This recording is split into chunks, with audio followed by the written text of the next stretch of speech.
Hello and welcome to Common Sense TV. I'm your host, the Doctor of Common Sense.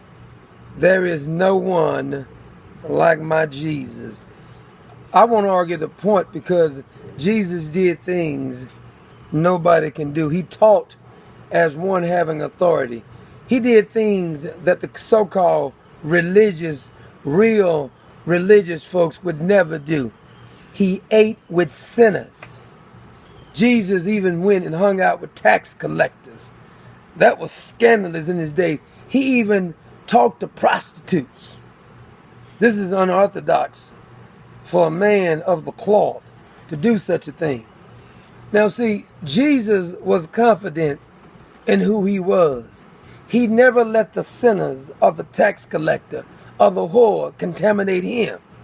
I think a lot of these politicians or so-called leaders pretend as if they don't want to ever hang around sinners or witness to sinners is because they realize that they will be influenced by the sinners and the sinners not influenced by them. I don't think they're as confident as they possibly say they are. The Pharisees used to do the same thing. The reason I'm in love with Jesus, for many reasons, but I think it's his compassion in the right moments, how to show compassion on people. He is one who taught with authority. I want to share a couple of stories where Jesus did something that was not with the norm. A lot of people do things that seems normal, but Jesus does things out of the normal. Now, some of you are familiar with the story in the Gospel according to Mark. We're going to actually share a couple of stories in the Gospel according to Mark. They said that he went to Capernaum on the Sabbath day. Jesus went into the synagogue. He began to teach. The people were amazed at his teaching because he taught them as one having authority. You ever see people just sound like a bunch of robots, quoting scriptures, sound like a robot? They really don't have no power. And they pretend that they're holy, but they really don't have any authority. The people were amazed at his teaching because he taught them as one having authority, not as the teachers of the law. Just then, look at this. Just then a man in their synagogue, it's called their synagogue according to Mark, who was possessed by an impure spirit. Guess what? The church folks didn't even know the impure spirit was even in there. The impure spirit had been comfortable inside the synagogue until Jesus showed up. Says that the impure spirit cried out. Says, "What do you want with us, Jesus of Nazareth?" The demons recognize Jesus. There's people running around, atheists running around, saying there is no Jesus. The devils are laughing at them. The devil knows there's a Jesus. The devil knows there's a God, and he trembles.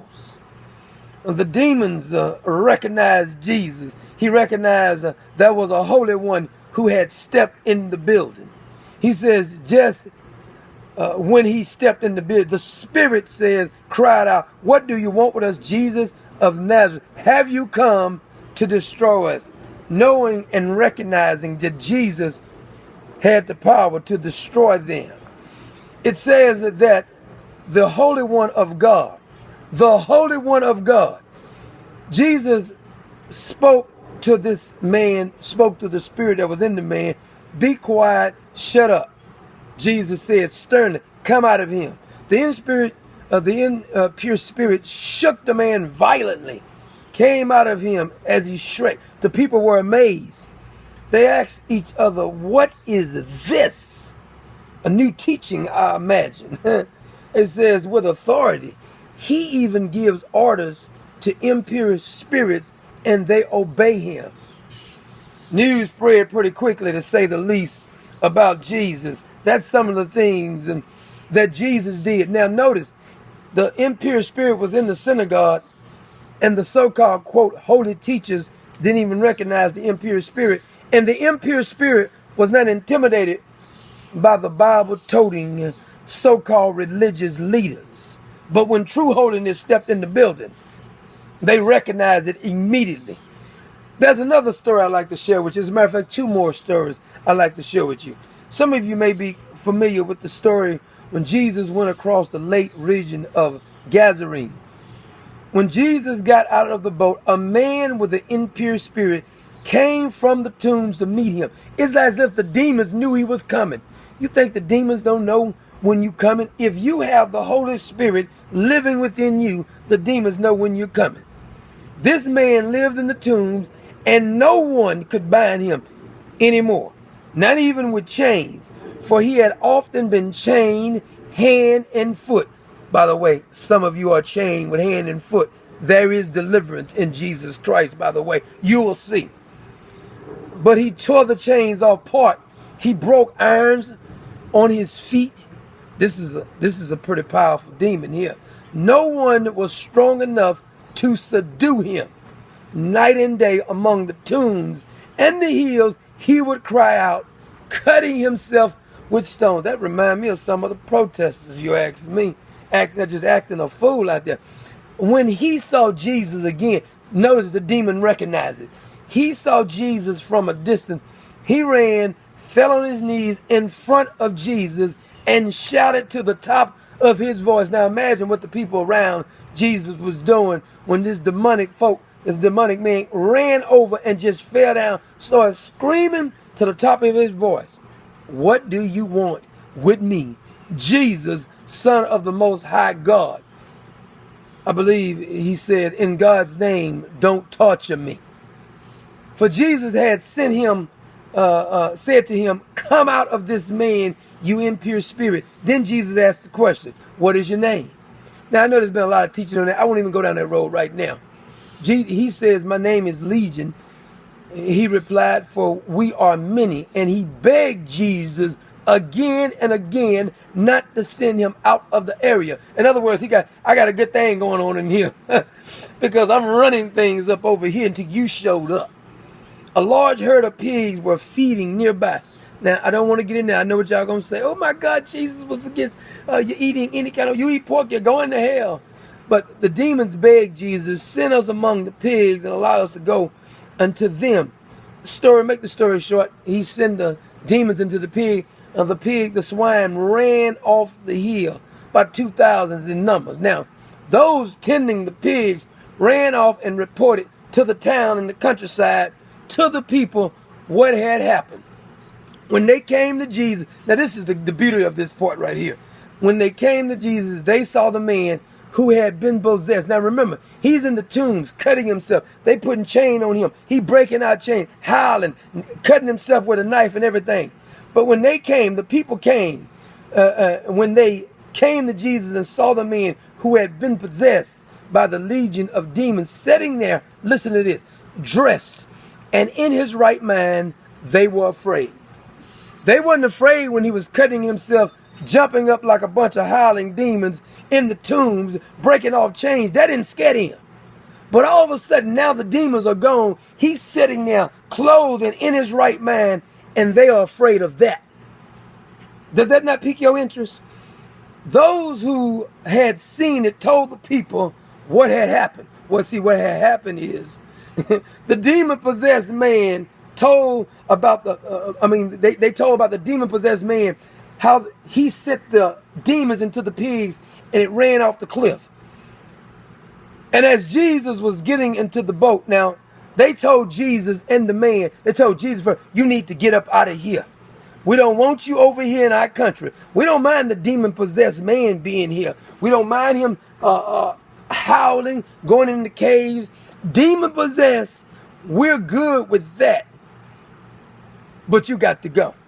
They told him, Jesus, please leave our region. Matter of fact, you can take this demon-possessed man who was formerly possessed. Won't you take him with you?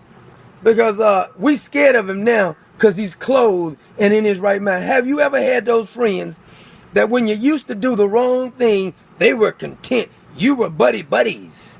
You was drinking and partying, whoring around, some of you. And you were content. They were content with you. They love you then.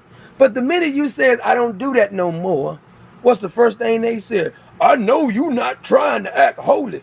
All you said is you don't act like that no more. So they didn't want the man who had formerly been possessed with the demons, they were afraid of him now, but they wasn't afraid of him back then. And when Jesus was getting in the boat, the man who had been possessed begged to go with him. The man who had the demon has more sense than all these people. He wants to be around Jesus. Most of them are running from Jesus. This demon-possessed man says, I don't know nothing about what else was going on. All I know is I was possessed. I was in the cave acting like a wild man. This man they called Jesus healed me. Can I ride with you, Jesus? Jesus did not let him, but said, listen to this, go home to your own people and tell them how much the Lord has done for you. That's the testimony of every Christian. After you're saved, after Jesus does something to you, everybody that's a Christian has a testimony. Go tell them what the Lord has done for you. Isn't that good news? See, Jesus took time to heal those and sit them on. Now you notice, Jesus could have said, just hang around me and talk about me. Jesus came to set the captives free. And he says, go into the highways and byways and preach my word and make me disciples. This particular fellow who was possessed with the demons, I guarantee you, he's going to make Jesus disciple. Or I guarantee he did make Jesus disciple. One more story I want to tell you. Some of you are familiar with this story. When Jesus had came across by boat on the other side of the lake, a large crowd gathered around him. He was by the lake. Then one of the synagogue leaders named Jairus came, and when he saw Jesus, he fell at his feet. See, I like the respect they give to Jesus. Every knee sooner or later is going to bow, and every tongue will confess that he is Lord. You can bow now, or you can bow later. I'm going to go ahead and bow right now. I like to take my bowing right now. Don't want to have to wait till later. Don't mind doing it later either, though. It says that he fell down at his feet. He pleaded earnestly with him, my little daughter is dying. Please come and put your hands on her that she will be healed and live. Boy had faith, didn't he? All he said to himself, if I can get Jesus over here. Now, he didn't do like the centurion man said, you ain't about to come in my house. Just speak the word from where you at. He had faith. He didn't have that stronger faith, not yet. And he says that if you just can come in here and touch her, I know she can be healed. Now, a large crowd was pressing around him. We don't even get to this story because the story in between, the real story of him going to Jairus' house, what we want to talk about. See, a large crowd was pressed around him. There was a woman who was there who had been subject to bleeding for 12 years. She was suffering a great deal under the care, listen, of many doctors. So she had been going to the doctor regularly. Is that a fact? And had spent all she had. But instead of getting better, she grew worse. And when she heard about Jesus, she came behind him. Now listen, before you get to this point, why didn't the doctors tell her that they couldn't help her before she ran out of money? They told her they couldn't help her after she ran out of money. So after she spent all she had, then she tried Jesus. Now that should be reversed. I'm not knocking her. Bottom line is she tried him. Now she should have tried Jesus first, but she didn't. Says that when she heard about Jesus, she came up behind him. Where she get this faith from after she tried all the doctors? She touched his clothes because she thought, if I just touch his clothing, some translations said the hem of his garment, I will be healed. Boy, that's faith. Without faith, it is impossible to please God. She says, if I can just touch the hem of his garment, I can be made whole. And they says, once she touched him, her bleeding stopped, and she felt in her body that she was freed from her suffering. Well, I almost want to just take a running lap on that one. The moment she knows she was freed from her suffering, at once, listen to this. This is what makes Jesus different. See, Jesus touches people. He don't ask for anything in return but be disciples and preach the word, make me disciples. He didn't say, would you like to donate some money to my contribution? I'm out here trying to save souls. Send me some money. Nothing wrong with that if you're doing a great work. But Jesus had freed her from her suffering. And it says, at once Jesus realized that power had gone from him And he turned around to the crowd and asked, who touched my clothes? Now, they said the crowd had been pressing against him. Disciples is looking like, Jesus, is you tired? Because all these people around here, of course somebody touched you. You see the people crowded against you. His disciples answered, yet can you ask, who touched me? They said, now come on, Jesus. But Jesus kept looking around to see who had done it. Then the woman, knowing what had happened to her, came and fell at his feet. That is again, every knee shall bow, every tongue shall confess. And she was trembling with fear, told him the whole truth and nothing but the truth. So help me God. And he said to her, daughter, your faith. What? Daughter, your faith. What? Daughter, your faith. Your faith has healed you. Go in peace. Be freed from your suffering. Now, Jesus could have healed her and went on his way. But there was something that wasn't, I guess, finished with the healing process or something. Daughter, your faith has healed you. Go in peace. Be freed from your suffering. I like that. I guarantee you, she became a disciple of Jesus Christ. Jesus did and taught like no other. Not Muhammad, not Buddha.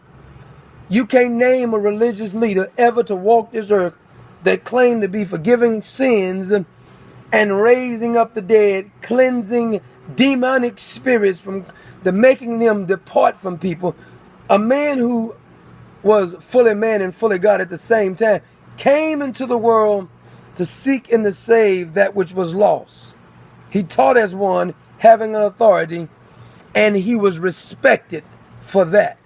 You too can come to the master's table, humbly come before him and says, Jesus, I confess my sins.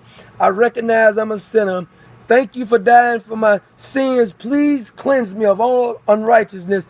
I accept your atoning sacrifice for my sins. Cleanse me and make me whole, and you shall be saved.